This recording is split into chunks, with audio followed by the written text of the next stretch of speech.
Oh man, let me tell you about my marriage. Me and my wife, Hilly, we've been together for almost 20 years now. Can you believe it?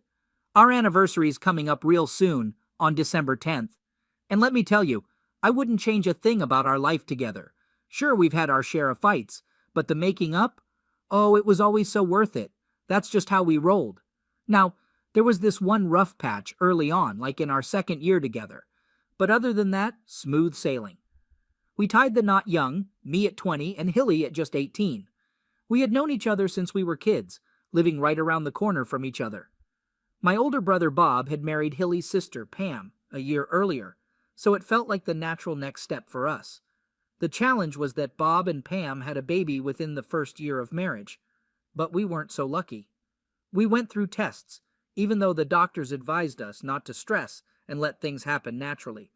But Hilly's mom kept pushing us to start a family. She was always like that, especially since she had only daughters besides Pam. My mother-in-law, Jan, was eager for a grandson after having all girls herself. The test results were inconclusive. Hilly was fine, but I had a slightly low sperm count or something like that. Honestly, I never fully grasped all the details. The doctors reassured us that the situation wasn't too serious and that everything was all right. They advised us to be patient and assured us that our first baby would come when the time was right. Although we tried to be patient, the pressure did put some strain on our marriage. Luckily, we didn't have to wait too long. In our third year of marriage, Hilly gave birth, just as the doctor had predicted. Linda arrived, a beautiful baby girl. It eased our worries about whether we could have children, and from then on, everything settled down, and our marriage became even stronger. We were more relaxed about it all. Soon after, Hilly became pregnant again, and finally, Tom was born. A son. The whole family was ecstatic. This doesn't mean we loved our daughters any less, but having a son felt extra special for us. I was the first to have a son, and I proudly told my big brother about it.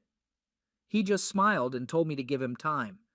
Well, he got his chance, and sure enough, the following year, they had their first son, too. 8 months later, we welcomed another son, Mike. It was like buses. You wait for ages, and then several come at once. With 2 brothers and 2 sisters, we lived like one big, happy family. Even when Hilly's other sisters got married, they became part of our close-knit family, too. It was wonderful for the children, and we always had someone to watch them when we needed. From what I could tell, the other couples were just as happy as Hilly and me, enjoying the simple joys of married life surrounded by loving family. We faced a few challenges, like when Bob had his work accident, and I felt like I was right there with him as they transfused my blood into him. He recovered, and I was fine too. We often joked in a brotherly way that we were now truly blood brothers. As our 20th anniversary approached, we wondered how to celebrate it. Bob and Pam had celebrated theirs the year before, and we all had such a great time that we decided to do something similar. We booked a private room at the local hotel for a big gathering of family and friends. But then, there was Linda, a beautiful 17-year-old girl, a younger and perhaps even prettier version of her mother. She had shiny dark brown hair and big green eyes that always caught your attention. She had a similar figure too, slim with nice legs and other features that maybe a father shouldn't think about too much.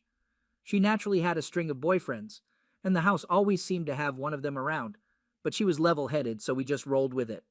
Tom, I always thought, took after me a bit. Solidly built, and it suited him. He loved rugby, just like Bob and I did at his age, and at almost 16, he was already a regular player at fly half for his school's first team. And then there was young Mike, the youngest. Maybe he was going through a rough patch, not being as good at sports as Tom, or as popular as Linda. Poor Mike wasn't having the best time. Nothing serious, you know. He was very smart, probably even smarter than the other 2, and did really well in school, just acting like a typical, totally incomprehensible teenager. That day, maybe I should have been more understanding. Maybe I should have overlooked the mess he'd left on the dining table. Maybe I should have just cleaned it up for him. But did I? No.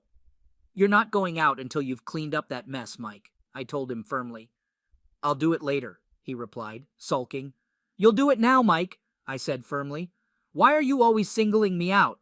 He shouted back, losing his cool. I'm not, I replied sharply. You're part of this family, and you'll follow our rules like everyone else. Who's gonna force me? Mike nearly cried, really losing his temper. I will, I retorted, starting to lose my patience. I'm your father, and you'll do as I say. My father, huh? He yelled back. You sure about that? I froze in shock, my next words still stuck in my throat, stunned by what he said. Sorry, Dad, Mike quickly interjected, his face pained. Sorry, Dad, I didn't mean to say that. I'll clean it up right away. With that, he looked away from me and quickly tidied up the table, gathering the books and other items he had left there. Within minutes, everything was cleared, and he hurried out of the room without saying another word, leaving me lost in my thoughts, wondering if my world was about to crumble. The problem, of course, was that Mike had always been so different from the other two, more studious, more serious, but less outgoing than his older siblings. I often wondered why he was so different, and had even discussed it with Hilly, but she just shrugged and told me I was imagining things. Was I? Had I been? What made Mike say that? If he had just yelled it in anger and walked away, I would have been upset, but that would have been it. But he was so quick to apologize and take back his words. Why? What did he know that I didn't? Oh no, I didn't want to entertain the thoughts racing through my troubled mind at that moment. My initial impulse was to go find Hilly and demand answers. But what good would that do? What would I say? I couldn't just accuse her of cheating on me. If she had, she'd deny it, and if she hadn't, how would she ever forgive me for doubting her? Besides, it had been 16 years or more ago, but did that even matter? Was it still happening? My stomach churned, and I felt nauseous, and I still didn't know if I had reason to worry. Oh God, what a terrible day it was. Blood types. That's it, I thought. Without hesitation, I went to our study and found the kids' medical records. Linda, Tom, and Mike all O positive, which, from donating blood to my brother, I knew was the same as mine. I felt a sense of relief until it dawned on me that blood types didn't tell the whole story. If Mike had a different type, that would be one thing. But them all having the same group could just be a coincidence and didn't confirm that he was truly my son. Oh dear, what should I do? DNA? I couldn't believe I was considering such an extreme measure over one angry comment from my son. I was overreacting, but when Mike avoided eye contact during dinner that evening and left the table without a word, my concern grew. What's wrong with Mike? Hilly asked, noticing his odd behavior too. No clue, I replied, shrugging. Do you guys know? They shook their heads, seemingly oblivious. Has he been upset about anything? I prodded, but they shook their heads again. Once the kids left the table, I mustered the courage to ask my wife. Mike seems so different from the other two, Hilly, I began. Any thoughts on why? Let's not dwell on that, Davy, she replied, getting up to clear the dishes. He's just a bit deeper than the others. End of story. Was she avoiding the topic deliberately, or was she genuinely unconcerned? I couldn't tell. Why not consider DNA testing? 20 minutes later, I was researching it online. An hour later, my head was swimming with information, but I wasn't much closer to an answer. It wasn't until Monday morning that I finally found a lab that could do the test.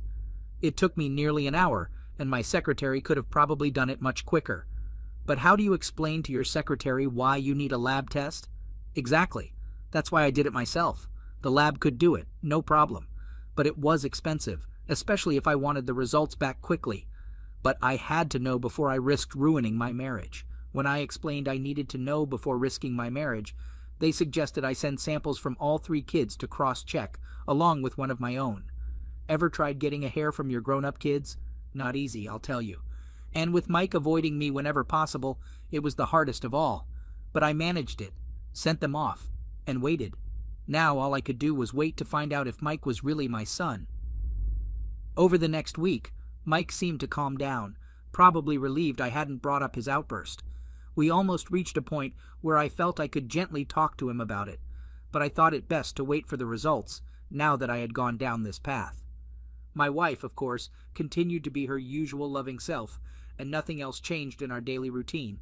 It may not have been the most passionate lovemaking we had during those days, but I didn't turn her down. Doubts were gnawing at me inside, and even though I tried my best to hide it from Hilly, I couldn't engage in intimacy with her without wondering if someone else had been involved over our 20 years of marriage. One evening, we had dinner with my brother and his wife, and when he and I had a moment alone, I almost confessed my worries to him. We were so alike in almost every aspect, So if someone else fathered Mike, then logically, it couldn't have been him. Why was I even entertaining such thoughts? Was I already so paranoid? But something held me back. I didn't need to burden him with my uncertainties, and deep down, I believed he would support me if the results turned out unfavorable. I remained composed. I stayed silent. I kept so quiet that Hilly asked me a couple of times if everything was all right. I reassured her, saying I had a few things on my mind. She looked concerned briefly but didn't push further. The results arrived. I had them sent to my office, just in case Hilly got there before me and opened the letter. With trembling hands, I read it, trying to grasp its meaning. Would this piece of paper mark the end of my marriage? After reading it, it seemed that Mike's results matched mine, and I felt a sense of relief, even though I didn't fully understand it. Medical terms are like gibberish to me. The report was filled with terms like good match and close match, so it appeared that my worries were unfounded. What a relief. Tears welled up in my eyes as I thanked my lucky stars that I hadn't shared my fears with Hilly. I decided to make it up to her that evening, perhaps by taking her out to dinner and afterward. Upon rereading the covering letter, which I hadn't paid much attention to before, I noticed that the lab wanted me to call them to discuss the results. I figured they just wanted to squeeze some extra cash out of me, and I wasn't sure if it was worth the hassle. When the phone was answered, I introduced myself as Davy Jones and mentioned that Dr. Hoskins had asked me to call. After providing some references, I finally got through to the doctor. "Hello, Mr. Jones," he greeted me. "Have you had a chance to review the results we sent you?" "Yes," I replied confidently. "It seems that my worries about my son Mike were unfounded." "Yes, indeed," he responded. "But it's not quite that simple, I'm afraid," he added, and my heart sank as I waited for him to deliver the bad news. "You mean he's not my son?" I stammered. "It's not that, Mr. Jones," he clarified. "There's less than a 1 in a million chance that he's not your biological child. I am certain that he is your natural-born son." "So Mike is my real son?" I sighed in relief. "Yes, he is, Mr. Jones." "Then what's the problem?" I asked, feeling uncertain. "What else could be wrong?" I was starting to worry because I had heard that DNA testing could also reveal genetic diseases. "It's the other 2 samples you sent in," the doctor said heavily. "What about the samples from your son's brother and sister?" I asked, feeling a surge of panic. "Is there something wrong with one of them?" "Well, it seems that they are only half-siblings to your youngest son, Mr. Jones," the doctor explained. "Half-siblings?" I stuttered in shock. "What does that mean, doctor? What's a half-sibling?" "It means, Mr. Jones," he continued, "that it's highly unlikely that you are their biological father." The phone slipped from my grip, and the next thing I knew, I was surrounded by my concerned co-workers as I struggled to regain consciousness. "Give him some air," someone called out as I slowly came to, gasping for breath. "Are you okay, Davy?" another voice asked, and I nodded weakly, attempting to stand. They helped me back into my chair, chatting among themselves about the workload and the office temperature. It all seemed so trivial compared to the bombshell I had just received. Thankfully, someone arranged for me to be driven home and urged me to take the rest of the day off. Grateful to find the house empty upon my arrival, with Hilly at work and the kids at school, I knew what I had to do next. I dreaded making the call, but I knew I had to do it. With trembling fingers, I dialed the laboratory's number again, and soon I was speaking with the doctor once more, apologizing for the abrupt ending of our previous conversation.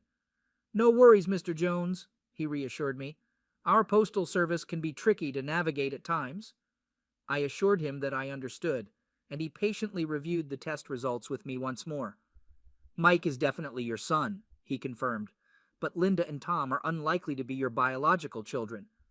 "But the results showed good or close matches," I pleaded. "Could there be a mistake?"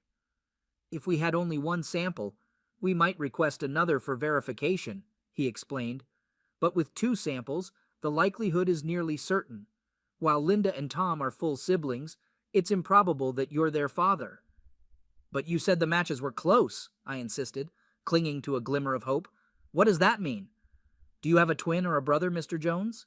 the doctor cautiously inquired. "Or perhaps another relative?" "My brother!" I exclaimed, a surge of excitement coursing through me. "What does my brother have to do with this situation?" "You'll have to come to your own conclusions, Mr. Jones," the doctor's voice droned on. But I wasn't really listening anymore. My world had suddenly shattered into pieces. What should I do now?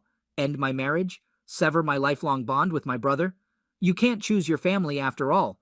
Should I just pretend I didn't know anything? Keep living a lie? I couldn't bear it. And what about Mike?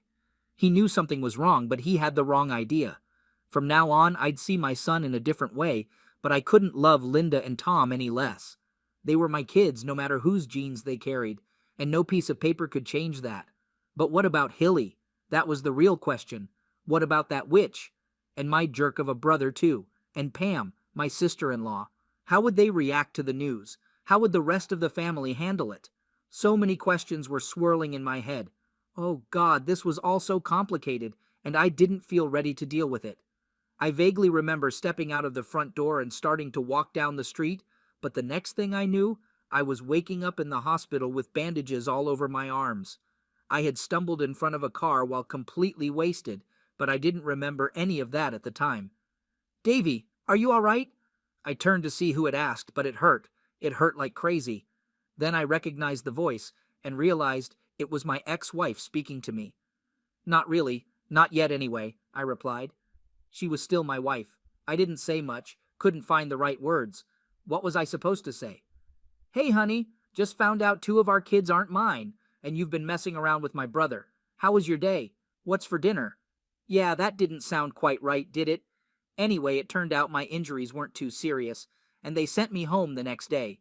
I couldn't do much for myself, so I relied on Hilly to take care of me. It gave me time to think, time to plan. But honestly, it felt like a waste of time because I still didn't know what to do. The main concern now was Mike and the other 2 kids. Whatever decision I made had to be in their best interest, even if it meant sacrificing my own. Hilly's needs came last from then on. All I knew was our 20th anniversary was coming up, and the room was booked for our big dinner. I had to figure things out by then. Within about a week, I was more or less back to normal, at least physically. Everything seemed to fall back into place while I contemplated my next move. But Mike was different. He seemed like he was on the edge, just the right age to act out.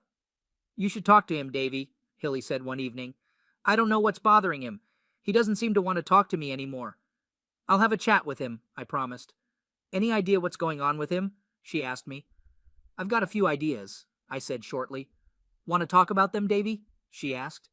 Not really, I replied, catching her off guard. The chance came the next day when I found him alone in his room and he couldn't avoid me.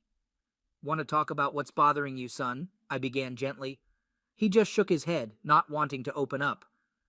Is it about the other day, Mike? About our relationship? I pressed, noticing a maturity in him that surprised me. You don't understand, Dad, he challenged me.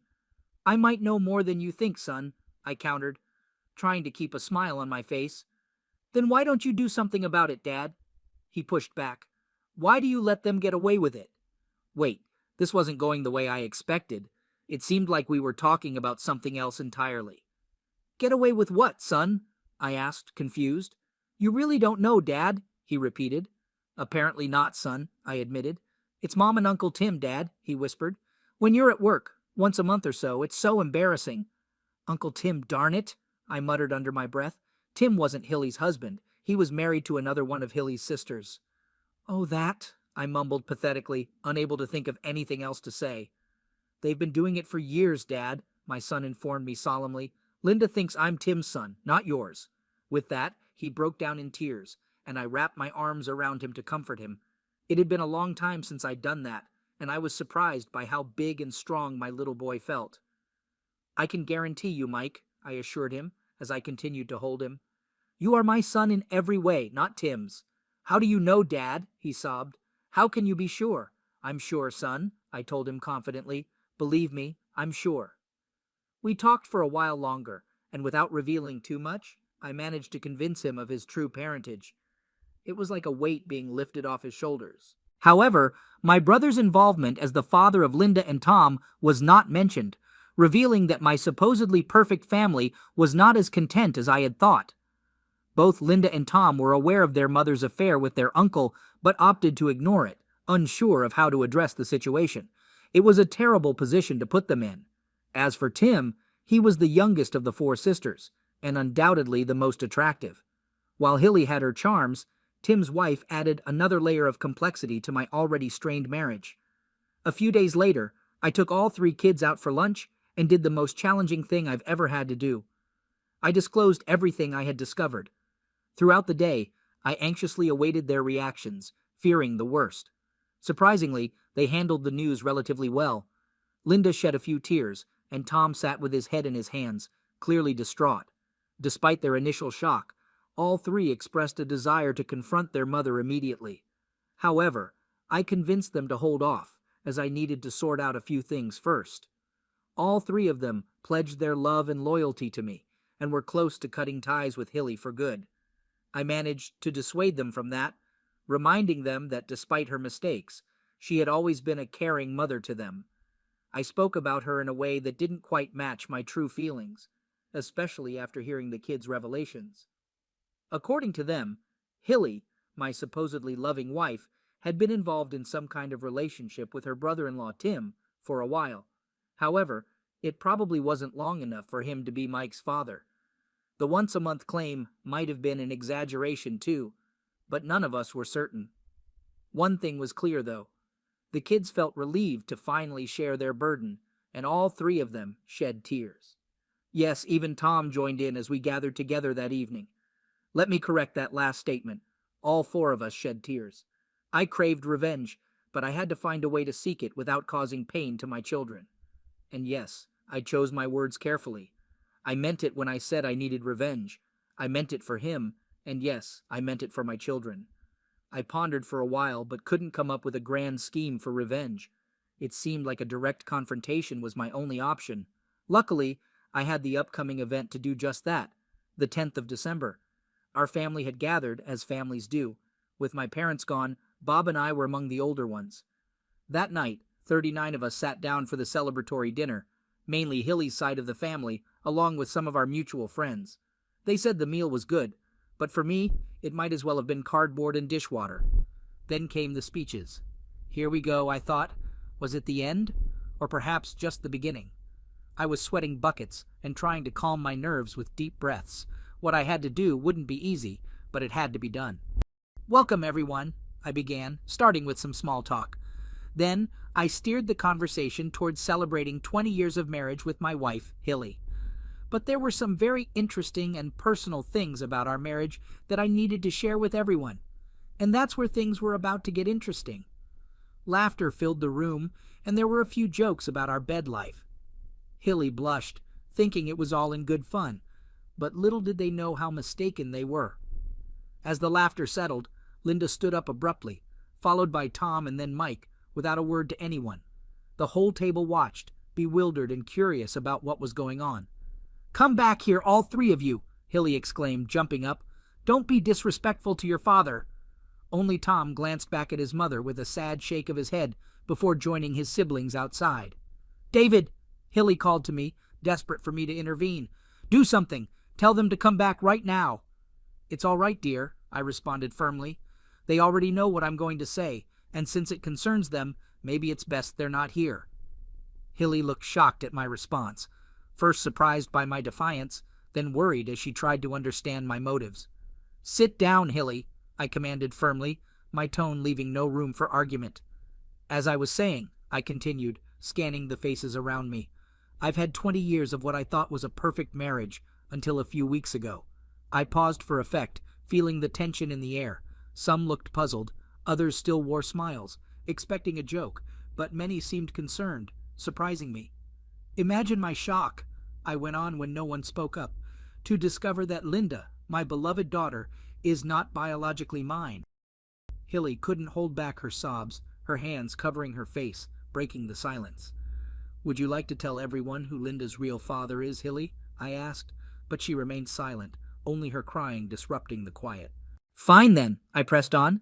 "Does anyone else want to confess who's been with my wife behind my back?" No one dared to speak, and I stood there, my gaze sharp and accusing, surveying the stunned faces of my family and friends. As terrible as it sounds, there was a strange satisfaction in exposing those who had deceived me. They had no idea how much I had uncovered. I couldn't resist giving my brother Bob a stern look, and he visibly squirmed under my gaze, knowing he had been caught. "No one's going to confess?" I challenged them. Do I have to reveal the truth? Then, to my surprise, Bob's wife Pam stood up abruptly. It's not what you think, Davy, she exclaimed, distressed. It wasn't an affair. We just had love a few times to help Hilly get pregnant. The whole family had been eager for a boy, especially my mother, and it seemed doubtful that I could father a child. If someone had dropped a feather at that moment, it would have knocked me over. Pam knew. She knew about her husband, my brother, fathering my daughter. Looking around the table, I saw it divided into two camps. Some were shocked, while others seemed unsurprised. Friends who were unaware and family members who mostly seemed to be in the loop. As I stood there, trying to collect myself, friends began to excuse themselves one by one, leaving around 17 or 18 of us, all relatives. Why don't you go play over there? Suggested Julie, another of Hilly's sisters, and gradually the younger children were sent off. The teenagers were encouraged to leave too, but it seemed like they were glued to the scene, not willing to miss the drama. Well, you all seem to know what's going on, don't you? I exclaimed, looking around. You're all aware of this mess, except maybe the kids here. A couple of husbands appeared confused, but nobody denied it. Look, Davy, my brother attempted to explain. It's not what you think, I swear. He seemed poised to say more, but my expression of pure anger silenced him instantly. So you all knew that Bob slept with my wife and fathered Linda, huh? I demanded of the table.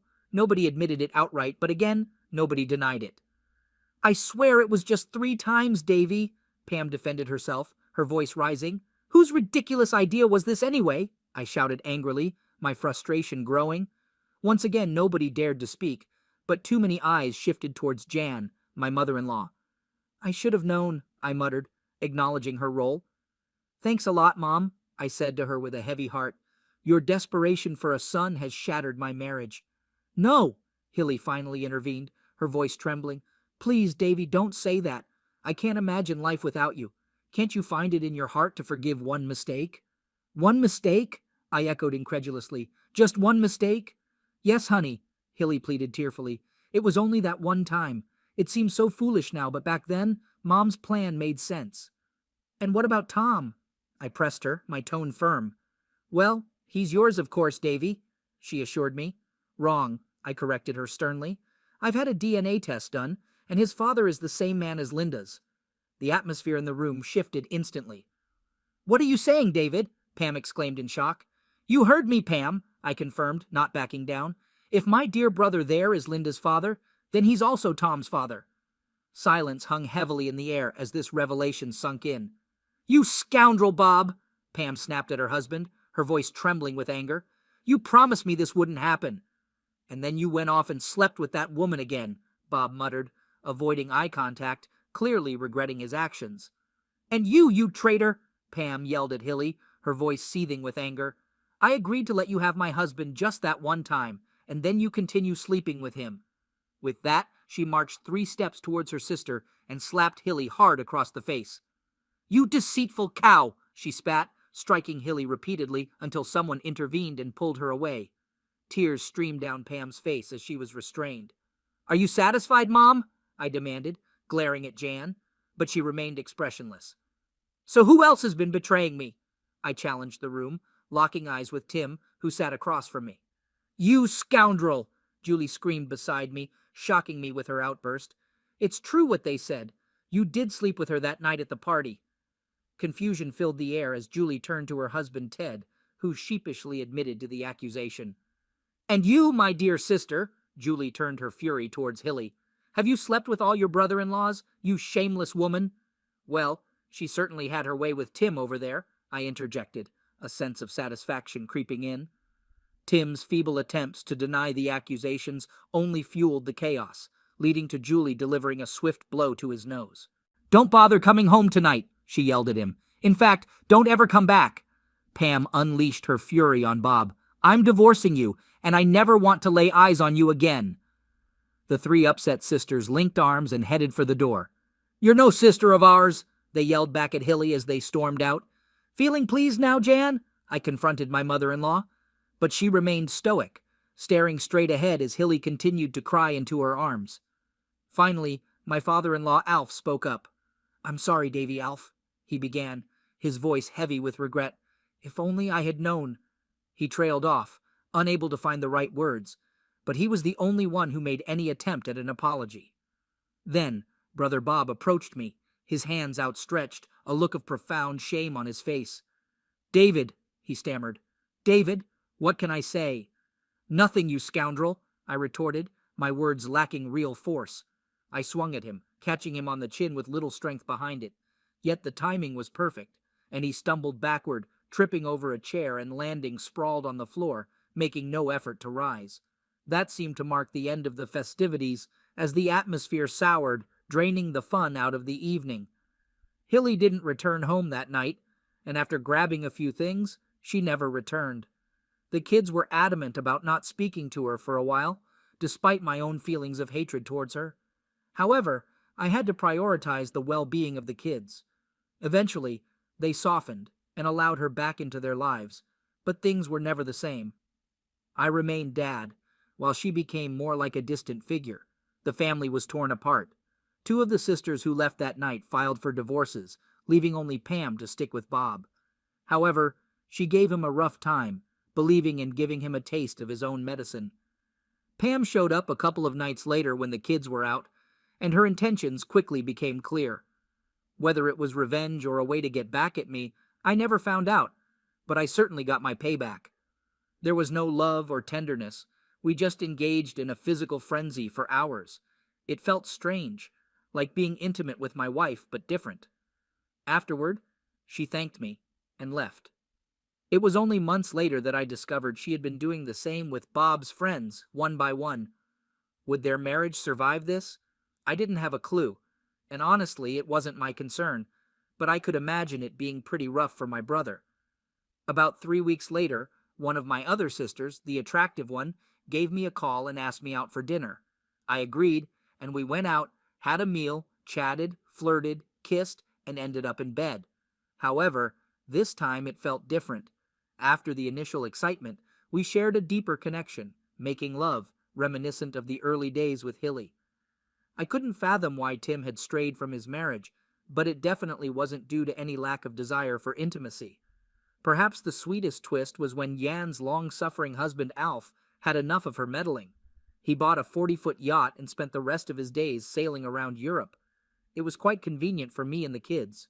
We often joined him for sailing trips, exploring places like the south of France, Mallorca, and the Canary Islands, creating cherished Linda-crossed paths with a young Spaniard while sailing, and eventually tied the knot with him. He hailed from a family that owned one of Europe's largest boat marinas, which turned out to be quite advantageous. As for the boys, they're taking their time and not rushing into marriage too soon, perhaps learning from their father's experience. They've got plenty of time ahead of them. As for me, I don't have much contact with Hilly, but the kids keep me updated. Apparently, she's taking life one day at a time and often inquires about me. I just nod in response. Oh, and as for my own love life, I'm considering giving marriage another shot, but this time, I'm looking inward. There's a mutual affection between us, but we're both a bit cautious. Time will tell. I want to be certain that I'm not getting married partly out of spite toward Hilly, although I must admit, the thought of her reaction if I did tie the knot again brings a smile to my face.